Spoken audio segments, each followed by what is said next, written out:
Yeah. You know, I believe sometimes what happens is you need to know your audience. You need to know what will get people excited, and do that. And that's why people do publicity stunts. Yeah. That's why people would do funny things just to get attention and whatever. But if it's going to be a publicity stunt, I think it should be something that's well calculated. So that at least you have some sort of context or some sort of control over it. You know what I mean? Yeah. I personally love the song, and like I said, I posted this on Facebook, I think yesterday or the other day, about how I just love it when artists tell their stories. Yeah. I love it when people are being authentic and they're not just writing off stories that they've heard in the streets but they're actually telling what they have been through. If you've noticed, KB always puts out this diary part 1, part 2, part 3. I got part 6, and I was one of those people who like kind of told my story on one of those diaries. So I'm all for people telling their stories. Yeah. But I think people have relationships beyond music. You know what I mean? Like me, for example, even before I ever met Tommy D, he was someone I respected, someone who inspired my early music. You know what I mean? Because he's one of those Vanak rappers who was blowing up back then, and his music was so real and was authentic. You remember those Hadiko Muchinyanja days, you know, that sort of thing. So even up to now, I still have a lot of respect for that guy. But he should have seen it coming. Obviously, when you start mentioning what you've done for people, everybody will be like, "Hey, what are you doing here?" Like, we help. If I had to do a song about how many people I've helped, imagine how long that song would be. You know what I mean?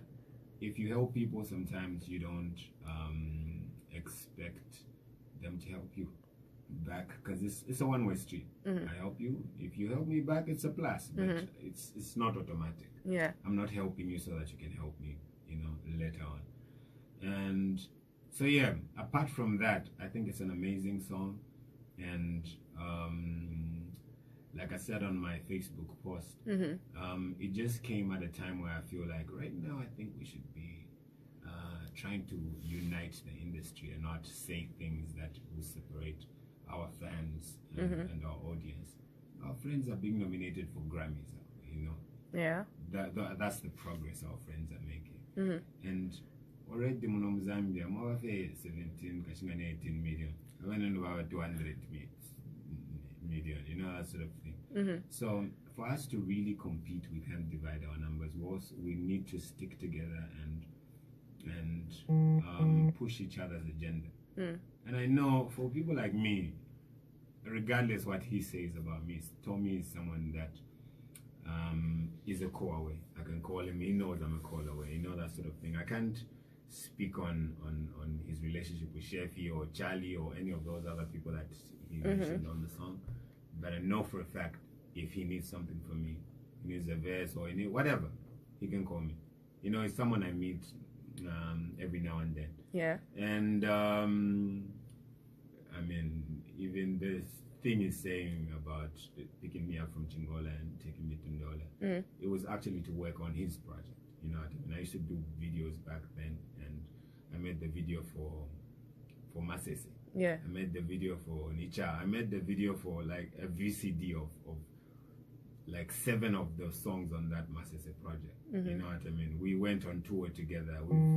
It's deeper than music. You know, we've created a brotherhood that is just none of this music thing can shake it. You know what I mean? So me personally, I don't think I can be offended by something like this, but I just feel like for the industry, it's came at the wrong time. I think right now we should put out music that unifies people more. Yeah. Okay, very interesting there. So safe to say there's no beef and there's not going to be any response from you with regard to like a diss track to respond to him. That's not going to happen.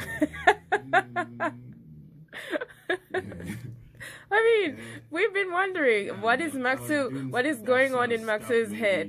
8 years ago, you know, that sort of thing. Yeah. And both of us have grown a lot. In fact, that same project that we did together, the Nicha song was more of a diss song. You know what I mean? And funny enough, 8 years later, one of us is on another team throwing shade on another team, you know, that sort of thing. But anyway, like I said, the bond that we've created is deeper than just music, and none of this stuff can